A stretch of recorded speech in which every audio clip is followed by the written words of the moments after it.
খোজ কাঢ়িব নপৰা আছিলে, এতিয়া খোজ কাঢ়ি আছে লাঠি লৈ। ভৰিটো এতিয়া হিলাই আছে ফ্ৰী কৰিবৰ কাৰণে।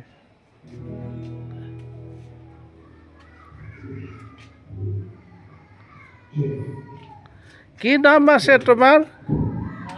কি নাম আছে? নাই নাই নাম দাৰা সিং। দাৰা সিং কি লিখে? টান্নি। তো আপোনাৰ বেমাৰটো কিমান দিন পৰা আছিলে? এতিয়াতো ভাল হৈ আছে।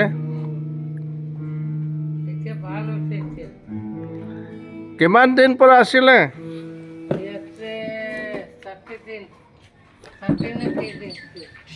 বেমাৰ হোৱাটো?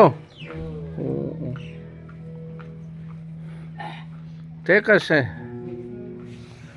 এতিয়াতো ভাল হৈ গ'ল।